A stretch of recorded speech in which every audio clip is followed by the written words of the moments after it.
Hello viewers, আসসালামু আলাইকুম। প্রতিবারের মতো আপনাদের চেনামুখ অনুষ্ঠানে আমি মোহাম্মদ রাহাতুল ইসলাম সিজান বরাবরের মতো আপনাদের সাথে আছি। প্রতিবারের মতো আপনাদের মাঝে একজন অতিথি নিয়ে এসেছি, আপনাদের চেনামুখ এবং একজন সফল ইউটিউবার সাব্বির হোসেন খান। দর্শক, আপনাদের মাঝ থেকে তাকে একটি নাম দেওয়া হয়েছে মোহাম্মদ সাব্বির হোসেন খান ইউটিউবের মাথা খান। তো সাব্বির ভাই, আমরা সর্বপ্রথম আপনার কাছ থেকে একটি প্রশ্ন উত্তর জানতে চাই। সাব্বির হোসেন খান ইউটিউবের মাথা খান, আপনার এই নামটা কেন এবং কিভাবে এসেছে? তোর অনেক বড় কাহিনী আছে, তো আজকে তো সময় নেই, তার জন্য আজকে বলতে পারবো না।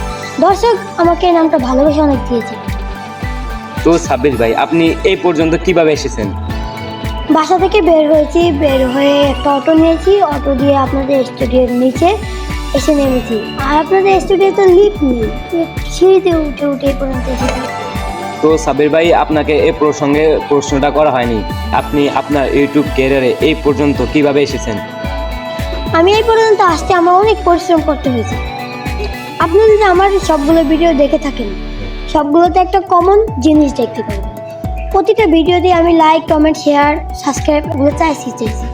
বাবার কাছেও 10 টাকা পাইতে হলে চাইতে হয়। দর্শকের কাছে আমি প্রতিটা ভিডিওতে লাইক, কমেন্ট, শেয়ার এগুলো চাইছি, কিন্তু না চাইলে কি আমার দিত? আমি চেয়েছি, এতটুকু করেছি। আমার এই পর্যন্ত আসতে একটাই ভূমিকা, সেটা হচ্ছে লাইক, কমেন্ট চাওয়া, যার রেজাল্ট আপনারা দেখতেই পাচ্ছেন। আপনি কি আপনার লাইফে কোনোদিন প্রেমে পড়েছেন? ছোটবেলায় শৈশবে আমি আমার দাদির উপরে ক্যাশ ছিলাম, কিন্তু বড় হয়ে দেখি আমার দাদিকে দাদাই নিয়ে গেছে, আর পাওয়া হলো না, চাওয়াও হলো না। তো সাব্বির ভাই, নতুন করে যারা ইউটিউব চ্যানেল খুলতে চায় বা কন্টেন্ট ক্রিয়েট করতে চায়, তাদের উদ্দেশ্যে আপনার কি বলার আছে?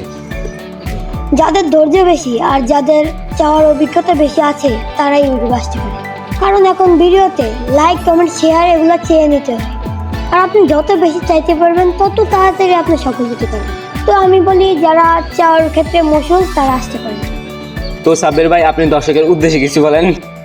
দর্শক, আমার ভিডিওগুলো অবশ্যই দেখবেন আর বেশি বেশি লাইক, কমেন্ট, শেয়ার করবেন। তো দর্শক, কথা এখন আমরা অনুষ্ঠানের শেষ পর্যায়ে চলে এসেছি, এখন বিদায় নেওয়ার পালা। সবাই ভালো থাকবেন, সুস্থ থাকবেন, আল্লাহ হাফেজ, আসসালামু আলাইকুম।